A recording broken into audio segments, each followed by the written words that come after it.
There's something special about cartoons that love to subvert fan expectations, and this is heavily present in Adventure Time. Take Ice King, for example. Initially portrayed as nothing more than a creepy but comedic villain, he's later revealed to be one of the show's most tragic figures. Or consider Princess Bubblegum, who started as the classic damsel in distress, but evolved into a morally complex monarch, a transformation that sparked both intrigue and controversy among fans. This is also very evident when we delve deeper into the backstory of the main character, Finn the human. For a long time, Finn being the only human, aside from this one-off gag character named Phil, was a big point of conversation. We know Jake's parents raised him, but who were his real parents? Where did he come from? And why is he the only human in the land of Ooo? That's when we were introduced to a character who, in my opinion, defied expectations more than anyone else. A character who constantly ran away from his problems. A character deeply unlikable. A character who ultimately damaged his relationship with his family by letting fear dictate his life. This is the story of Martin Mertens, The Absence of Atonement. Really quick, before we begin, I wanted to thank all the newcomers who subscribed recently. It means more than you think. If you haven't done so, please subscribe. According to my analytics, a majority of you who watch my videos are not subscribed. I make videos like this practically every week, and just by clicking that button, it gives me a big boost in motivation and helps me make the best content for you. We're inching ever so closer to the 100k mark, and I really hope we can get there. With that, let's discuss the story of Finn's father. We begin with the season 5 finale, Billy's bucket list. Following Billy's brutal death at the hands of the Lich, Finn finds his bucket list and attempts to complete everything on it. But you see, there was one final thing that Finn couldn't complete. Hell, Finn, that thing. What the butt is that? After completing one of the most difficult tasks, which also helped him overcome his fear of the ocean, Finn sees Billy appear in the sky as a constellation, thanking him for finishing his list. He then reveals that one special thing he had to tell him, which resulted in one of the coolest and most jaw-dropping cliffhangers any 11-year-old had to witness. You must go to the Citadel. That's where your father is. What? Your father, Finn. He's alive. He's alive. He's alive. He's alive. He's alive.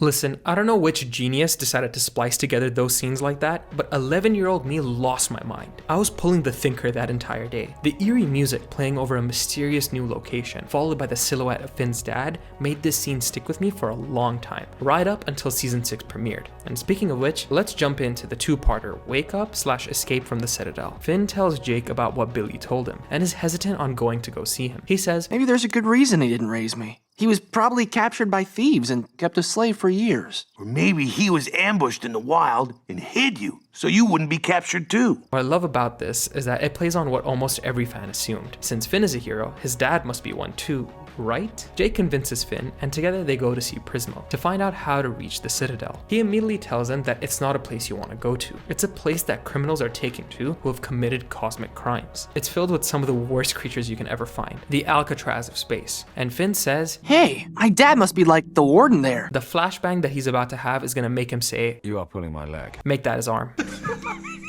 Anyway, Prismo tells them that they can get there by killing him. They just need to wake up this old guy, who's actually Prismo. Since he's a wishmaster, that would be committing a cosmic crime. They refuse, but guess who doesn't?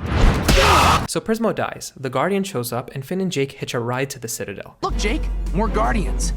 The Citadel, I presume. Hey, do you think maybe one of them could be my dad? After arriving, Jake spots a guy who kinda looks like Finn, imprisoned like any other prisoner. Finn gets annoyed because he realizes that he set his expectations too high, only to see the Lich beginning to melt prisoners left and right, including Finn's dad. So they break him out, and he starts asking them where they parked their Star Skipper, because they need to get out of there quickly. We don't have a Star Skipper.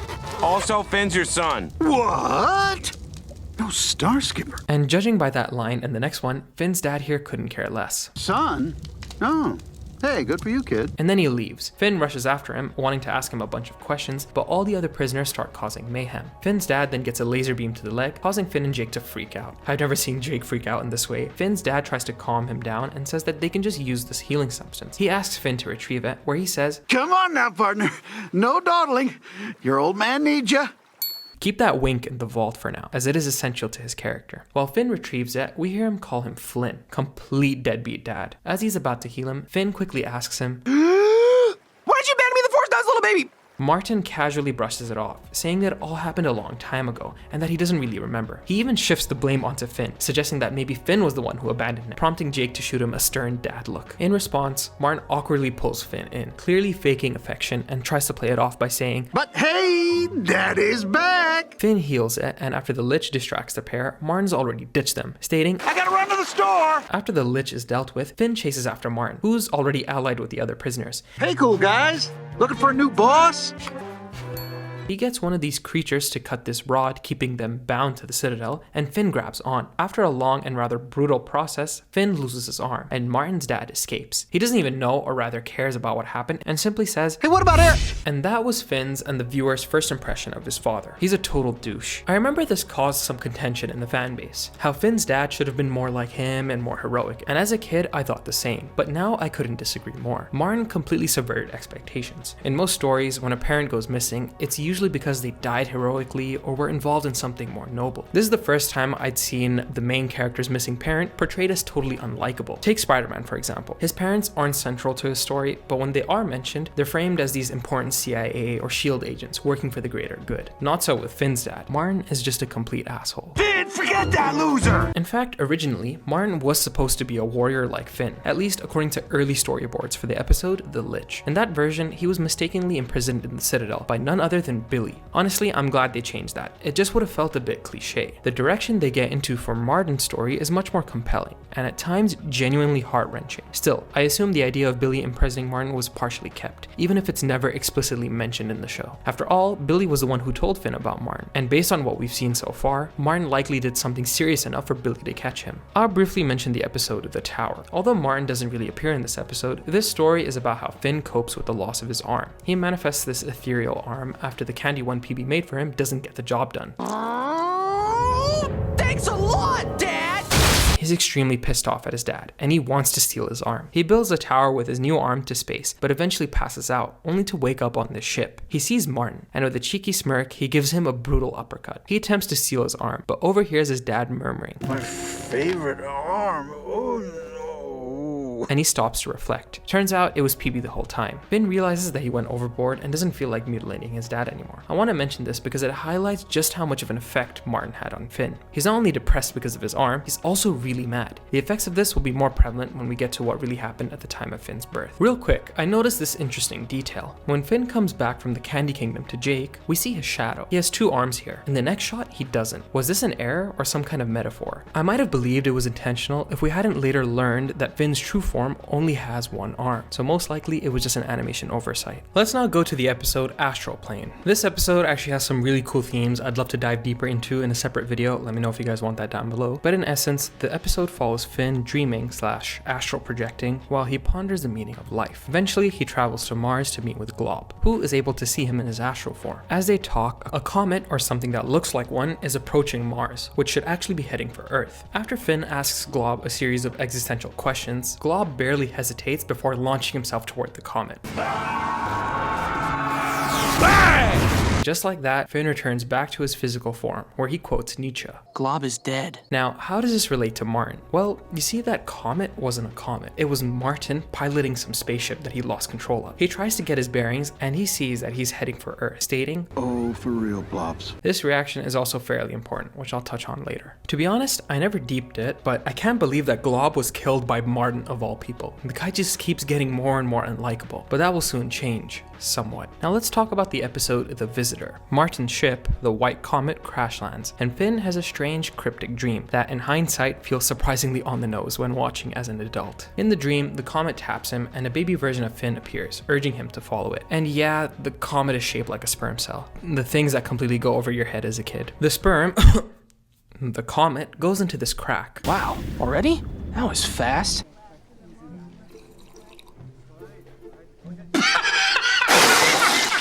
Baby Finn tells him that they're here, and he wakes up in the middle of nowhere. He's apparently been sleepwalking for days. The dream is clearly symbolic of birth, not just by what the comet looks like, but also by the appearance of Baby Finn and how he's about to meet his father once again. He sees the spaceship and finds these cute little villagers. After drinking some water, he hears a familiar voice emitting from the trees, stating to him that trespassers are not welcome unless you can help out in retrieving something from the spaceship. Finn instantly recognizes it's his dad and climbs up the tree. Martin is surprised to see Finn and says that it was the tree spirit talking to him, but Finn obviously sees through the bullshit. And with that, he sees that Martin too has also lost an arm. Martin says he lost it when he crashed on Earth, then adds, It's cool, you know. Arms come and go. It's family that's important. After noticing Finn's new arm and hearing Finn say he no longer feels the urge to rip his father's arm off, Martin drops the act and reveals he was lying the whole time. He tries to hug his son, but Finn pushes him off, and we get one of the most important pieces of dialogue when it comes to understanding Martin. Is everything you say a lie? No, of course not. Well, is there any way I can tell the difference? I hope not. Yeah, he hopes Finn doesn't, but I see right through you. I know when you're lying, Martin. Again, I'll get to this later. So the villagers here are helping out in repairing Martin's mini ship, aptly named the Mini, which is also very important. He needs one last piece from the big spaceship, and he sends the cute little villagers inside. Clearly, he's using them to do his dirty work, and it turns out they're just wholesome people who are looking to help out. With that, Finn gives his dad a dirty look, and seeing this, Martin decides to throw a party for the villagers. It is here where we get another very important scene. Martin sits down with Finn and says, Look at this. You ever see someone sit like this? This very shot has a bunch of implications, as we'll see later. Martin seems quite cheery talking to Finn. When the boy asks him about the mysteries of his birth, like who his mom was, Martin feels flustered. Whoops. Before he begins to tell a half-assed story of how Finn was born. According to him, the boy was born on a boat. There was a whale, a squid monster, and this tiger. That tiger is what you need to remember. He then says that Finn's mom was Okay, I don't know. Talking about it stresses me out. Maybe later. And he finishes the story by saying that he got called on some dangerous mission, and he had to make a tough family decision. 2 roads diverging in the night and all that. And I couldn't bring you along. I always planned to come back for you, but I didn't. That's true. See, that look tells you a lot about Martin already. If his story is to be believed, clearly something happened out of his control that separated him from Finn. It's also the first time Martin hasn't cracked any unnecessary jokes, suggesting that he's not lying. But then Martin quickly changes the subject by putting Finn in a leg lock. Based on his expression just before, it seems like he did this just to avoid confronting the memory anymore, because it was just too painful to relive. Finn wakes up the next morning to see the ship is about to blow, and then sees Martin leaving. Martin! Again? Oh, good morning, sweetie. The true definition of a deadbeat dad. Martin tells Finn that if he's going to go stop the explosion, he has to pull some heat dump toggle. And Finn gets pissed, asking him why he never told him about it in the first place. And Martin responds, I don't know. Wink. Why does he keep doing that? Why? and with pure impulsivity, he shoots his dad into space. With a smile, he goes back and saves the villagers. After this episode aired, every single person despised him. He had little to no redeeming qualities from his previous appearance. All he does is lie, abuse, and wink, and these qualities are only heightened in the next episode, On the Lam. Martin gets imprisoned on this alien planet and comes up with a plan to escape. After breaking away, he stays chained to this adorable little bear. A bunch of other rebel bears come to save them and take him to their stronghold. With that, Martin sees that they've been milking this space moth creature, and he's not about to drink that. He acts like he's the new rebel leader, saying that he's going to use the moth to free everyone from their oppression. After breaking their shackles from each other, the little bear jumps onto Martin's head, calling him Papa. Martin's face changes to one of affection, and he says, Those little ears on top of your head even remind me of my son's stupid hat. He names him Martin too, and he flies away with the moth to bring freedom. To no one's surprise, he immediately sold it and used the money to get a drink at a bar. Because of a wanted poster, the bartender alerts the authorities, and he runs, eventually stumbling upon the throne of the dictator. She tells her subjects to capture the rebel leader, but Martin escapes and hides inside a barrel. The guards surround the area, and Martin has to make a tough call. He says that if he stays with the bear,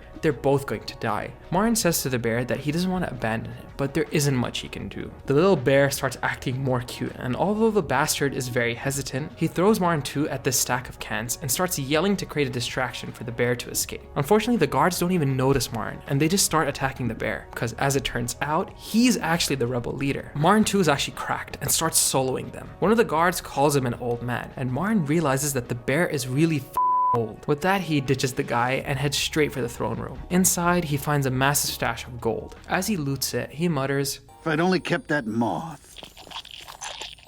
Must be the globs rewarding me for my heroism. ironic considering this bastard is the one who killed them. He eventually escapes with it and flies through space. Even though he's still lying and acting like his usual sneaky self in this episode, I think his relationship with Martin 2 is really significant. For one, he's reminded of Finn, and two, he keeps him around. That is until he throws him out. He could have just left him in the barrel and run away if he truly wanted to sacrifice himself, but he instead does something utterly useless. This tough call that he had to make is actually subtle foreshadowing of the truth of what happened with him and Finn in the past. past. Although Martin is, by all accounts, a deadbeat father, this episode reveals that he does have an affectionate side, a side we got a brief glimpse of in the previous episode. Unfortunately, he always ends up reverting back to his selfish ways. The next time we see Martin is in the Comet, the season 6 finale. When a real comet approaches Earth, Finn ends up stranded because of a new villain named Orglorg. As Finn drifts through space, he sings a song about merging his intention with the universe. Suddenly, he encounters Martin inside the space moth. Finn asks for help, and Martin has to use his underwear to pull him up, because the moth doesn't respond to anything. Martin seems content to flow aimlessly, saying, It's kind of fun, right? See, there's no reason or purpose. Then, the moth suddenly changes course and heads toward the comet. After Finn defeats Orglorg, the comet offers Finn a new existence. The boy denies and wants to see where his current life will lead, but Martin here decides to take the offer. Finn states, Are you seriously trying to bail out again? and he asks him again about what really happened when he was born. But Martin tells him that no answer he gives him will satisfy him. This is bullshit in hindsight. It would 100% have given Finn more closure. This is Martin not wanting to relive the truth about what happened. Finn then asks, Why do you always run from everything? You burn enough bridges, the only direction to move is forward. and with that, Finn accepts that he can't change his dad. Martin is happy that they understand each other, and he disappears. Goodbye, son! Either to a new reality altogether, or to be reincarnated into another life form. It's quite ambiguous, but that is where Martin's story ends, in the present. So let's now fast forward 2 seasons later to the Islands miniseries. After some unknown aircraft lands in Oo, Finn, Susan, Jake, and Bimo head off to far-off islands, away from the land of Oo, and find more humans. It is here where we learn about Finn's true origin. See, the main island, titled Founders Island, has a strict system. No one is allowed to go off the island because, as far as they're concerned, the world has gone to shit on account of vampires, oozers, and other creatures. So we've got hiders, people who want to escape the island, and seekers, those who stop them from escaping. In addition to this, there's also this giant robot called the Guardian that will stop anyone from escaping the island by any means necessary, as well as stopping intruders. We also have the doctors of the island, called helpers. We get introduced to Minerva, one of the most respected helpers, and you can tell from her face alone who she is. While on her way to drop off some elderly ladies, she suddenly stops at some man jaywalking, but he can't hear her shouting because he's wearing earplugs and keeps walking. You immediately recognize him too, it's Martin. We learn that just like his present self, he's a con artist. He makes deals with hiders, promising them safe harbor off the island in exchange for cool gadgets. He tells them that he'll meet them on the beach at a specific time, but he actually tips off seekers and gets them arrested. Classic Martin. He then encounters 2 fugitives looking to make a deal, offering him a cool laser pointer in exchange for his help. He agrees and tells them to head down to the beach, but they insist he come with them and drag him along. His plan has obviously backfired as the authorities he tipped off show up and catch them. In the chaos, Martin's legs are broken. He's taken to the hospital, where he ends up being cared for by none other than Minerva. It is here that Martin showcases his more charming side as he flirts with her. So, White Hat, you're a helper, huh? Yes. I think that fella's still alive. Hello. Hello. Hello. Very funny. On a side note, I'm not sure if it's Minerva's voice actor, the writing, the subtle animation details, or a mix of everything, but her interaction with Martin feels incredibly wholesome. So Minerva here comes back with some flowers she got from the trash to give Martin, but when she returns, the guy's trying to sneak away, wearing this ridiculous underwear. She gets angry, realizing he probably lied about being in Wrong place, wrong time. when he was caught. Just as he's about to talk his way out of it again, he ends up with a concussion. After Minerva patches him up again, she decides to stay with him overnight to make sure he doesn't pull anything else. It is here where he asks her to dinner, and she starts flirting with him just as he did. Once again, it's an incredibly warm and endearing interaction. The next morning, the hiders show up trying to take Martin to re-education, the island's version of rehabilitation. The hiders know Martin's been playing both sides and take him away. Minerva then stops them, making up some BS excuse for him to stay with her. Now, what's interesting about this is if we go back to the previous scene of them flirting, Minerva asks him, How about me? How would you con me? I wouldn't con you. I want to have dinner with you. Okay, but if you had to, how would you do it? Okay. You like helping people, right? So I'd get you to feel sorry for me. I'd act real pitiful. When Martin gets taken away, he starts crying. One could argue that this is Martin conning Minerva. I don't think this is the case, because after she gets him back, she says, So you gonna buy me dinner or what? and this is followed by a great montage sequence. We hear the ethereal voice of the amazing Ashley Erickson, who also sings the ending credits to every episode, singing a beautiful song as we see important moments of Martin and Minerva's life. At one point, we do see the 2 hiders Martin had conned at the beginning of the episode, seeing him on a video of Minerva retrieving a word during re-education. Guardian. This will be important later. They move in together, and we see that they have a son, which, as you guessed, is Finn. While you could argue that Martin avoided re-education by making Minerva feel sorry for him, that explanation doesn't really hold up, because they go on to start a family, and it's clear that he genuinely cares for both Minerva and Finn. I can't even say it began as a con, since it's obvious from the start that he truly liked her. Now brace yourselves, because things are about to get really shit. Minerva leaves for work, and we see Martin and baby Finn hanging out. Just look at the way he's sitting. Look familiar? Finn is playing with one of Martin's gadgets, a thing that makes breadsticks, and after picking him up, those same hiders burst into the house seeking revenge on him. He runs off and goes onto a raft he had stashed away. He says to Finn that they're just gonna circle the island and that he's gonna text Minerva about what happened. However, their raft goes too far off the shoreline, and they come across the Guardian. Martin yells, "The Guardian! No! I'm not trying to leave!" The Guardian attempts to stop them by murdering them. Say what you will about these humans, but if this thing is built on keeping them from leaving the island, why on earth does it always go for the kill switch? Why doesn't it just guide them back? I get that it attacks intruders, but people who are leaving? Maybe I'm missing something, so let me know down below if they explain this in any other episode. Martin makes a tough decision, reminiscent of what we saw back in On the Lam. Finn, I'll be back for you. And he climbs the Guardian. He uses that laser pointer he got and... Hello.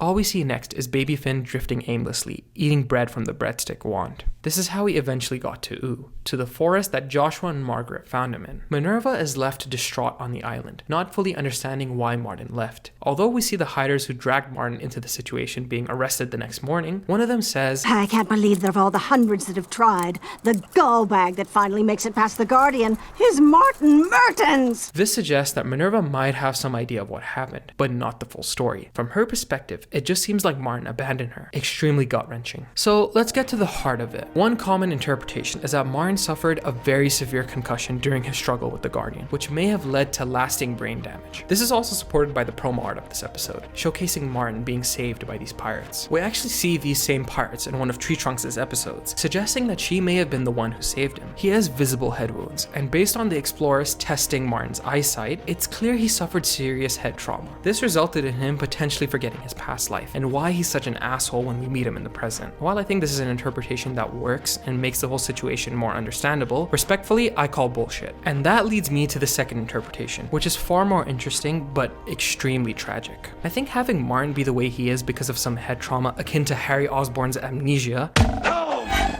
is too cliche. Let's go back to the visitor. It is here where Martin sits with Finn, just like he sat with him back in Min and Marty. Just look at what he says. Look at this. You ever see someone sit like this? There is a part of him that remembers Finn and his previous life. This extends further into the story he tells him of his birth. He says that he tried to save him from a tiger, and we do see that there was a tiger that burst into his house. We even see the Guardian, and these two shots from those two separate episodes are identical. Martin says that he had to make a tough call, and that he always planned to come back to Finn. That's true. He knows that he is the reason that Finn got lost at sea, and the reason he left Minerva all alone on the island. It was his behavior as a con artist that cost him his entire family. Knowing this, he chooses to never let himself remember what he lost. Just look at his body language every time he tries to remember. He's uncomfortable and doesn't want to relive what he had done. Now, what also relates to this is the wink that he always does. You see, every time he states a blatant lie, he winks. It's a manipulation tactic, but something I think relates to the injury he received. When he was on the raft, he says he'll be back for Finn, and he winks before they eventually get separated. I think in that very moment, he intended to come back for Finn, but when he receives that head trauma, that wink had some subconscious psychological effect on him, to where he now uses it as a lie. It's like he knows that he failed Finn, and because he never came back for him after promising he would by winking at him, this is his way of saying, I'm a lying bastard who screwed up my life. This is who I am now. Is there any way I can tell the difference?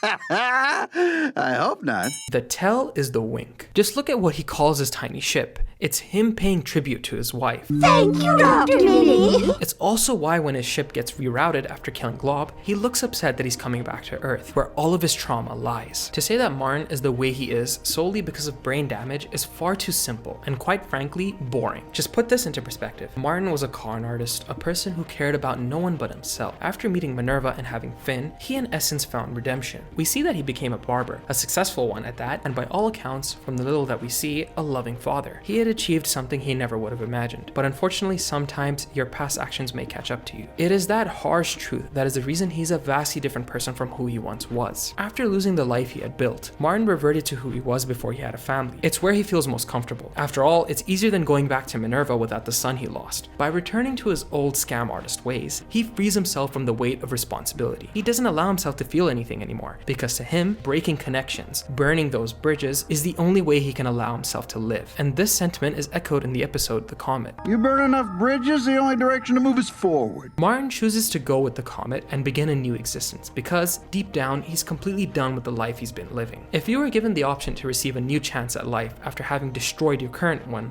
would you take it? Martin does. As the great Linkin Park once said, "All I want to do is trade this life for something new, holding on to what I haven't got. The hardest part of ending is starting again." He's saying goodbye to his pain and his failures, in hopes that he can start again. What affects me the most about Martin's story is that Minerva likely believed he took Finn away from himself. She even tells another doctor, Martin is a hider.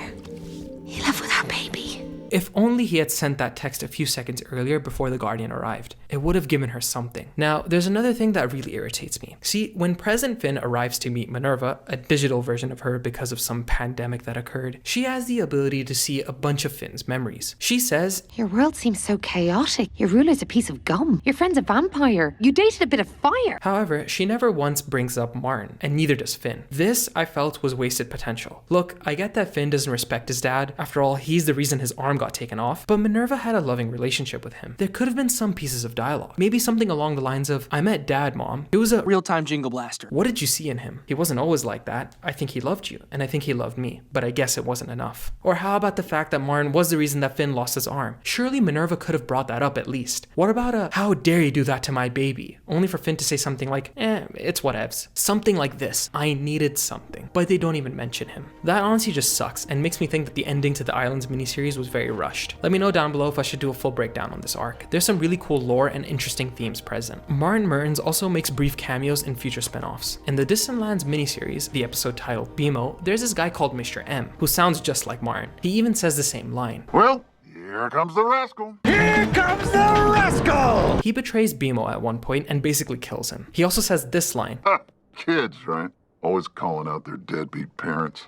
What? Mr. M is to Martin what Flannel Boxing Day is to Princess Bubblegum, an alias that was never fully addressed within the show. There was this storyboard for Fiona and Cake that confirms it, however. Speaking of Fiona and Cake, we do see an alternate reality version of Martin. In a world where Marceline was raised by the Vampire King instead of Simon, the world was overrun by vampires. Martin is seen with a rebel group led by Princess Bubblegum. It is here where he isn't a tool like he is in the Prime universe. He's actually very likable. In fact, we see Baby Finn, an alternate version of Finn from a baby dimension, crawl out of Fiona's bag. Martin here sees him and says, Oh, I love this little guy. He is quite caring of Baby Finn, despite not knowing that that is technically his kid. On top of that, he saves Fiona not once, but twice. And since Fiona is technically an alternate version of Finn, he could in a way say that this is Martin redeeming himself. That his true personality would be to save his kid no matter what, just like he did with the Guardian. In the end, he sacrifices himself and is killed by Marceline. The themes of Martin's story about running away from loss and losing yourself are very present in my fantasy fiction novel, The Shattered Absolution. As I've stated before, Adventure Time, among other pieces of media, was a huge inspiration for the book. It's a story about a boy who gets powers to fight a monster. But of course, there's a lot of nuance, a lot of deep lore, foreshadowing, and even some secrets. If that's something that interests you, please check it out down below. I'm also working on an audiobook I hope to release sometime this summer. Martin Mertens was once a loving father and husband, but because of a mixture of his past catching up to him and some bad luck, he lost his family and his entire being. While people think that he received severe brain damage that erased his parental instincts and personality, the way he recalls past events, such as the night of the raft showcasing the tiger, how he gets flustered when talking about Minerva, how he named his ship after her, how he sits with Finn. It is clear that Martin remembers everything that happened. He just tries his best not to, because the last time he let his guard down for something new, something far better than his life as a con artist, it backfired and he lost everything. So he lies, he steals, and he manipulates because to him, that is the only way he'll never get hurt again. And thus, he became trapped in a cycle of survival without growth, driven not by malice but by fear, marked forever by the Absence of Atonement. If you made it to the end of this video, thank you so much. This was one of my most fun videos to work on. Again, I wanted to ask you newcomers to please subscribe because according to my analytics, most of you who watch my videos are not subscribed. I'm working toward hitting 100,000 subscribers soon. Seeing that dream come true would mean the world to me. And of course, by leaving a like and subscribing, it truly gives me the drive to continue making these long form analytical videos for you guys. Check out my other Adventure Time / cartoon videos here if you haven't already, or check out my Adventure Time playlist down below. Please leave a comment, any ideas for future videos, and please check out my fantasy fiction book in the description. With that, I want to thank you once again for watching.